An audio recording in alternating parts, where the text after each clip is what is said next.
আলিফ মিম ত গ 1 নম্বর ভাগের হরফ পড়ানোর পরে আপনারা কিভাবে ভাগের পরীক্ষা নেবেন আমাদের এই ভিডিওটা একটু খেয়াল করলে আপনাদের জন্য অনেক সহযোগিতা হবে ইনশাআল্লাহ। আরবিতে যেমন 1 নম্বর ভাগের পরীক্ষা যে নিতে পারবে, বাংলাতেও 11 ভাগের পরীক্ষা একই।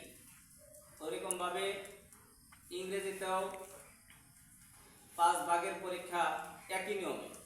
যারা আরবি 1 নম্বর ভাগের পরীক্ষা নিতে পারবেন তারা বাংলা, ইংরেজি, আরবি সবগুলোর পরীক্ষা একই সিস্টেমে নিতে পারবেন ইনশাআল্লাহ।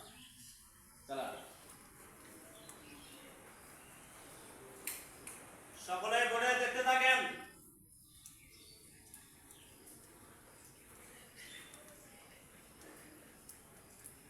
আলিফ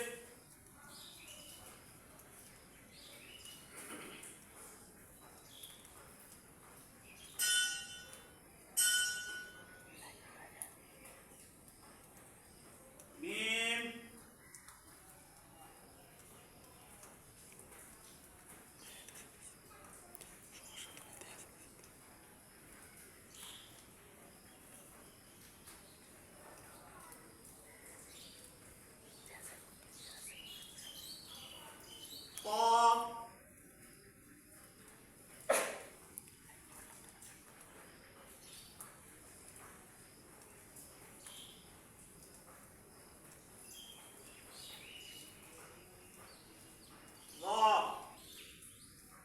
সকলে বোর্ডে দেখতে থাকেন।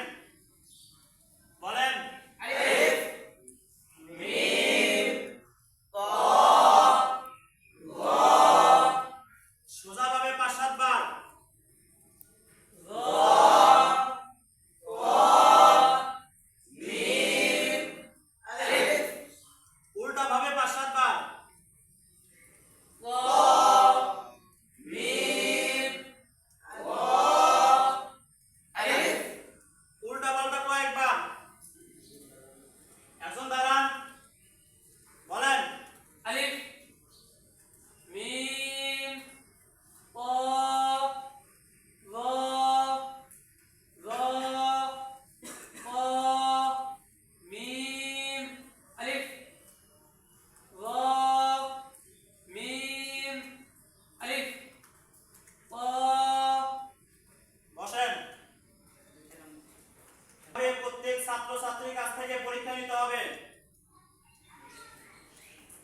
আপনাদের ছেলেদের মাঝখানে এইভাবে এক লাইনে সুন্দর করে সাজিয়ে লেখেন।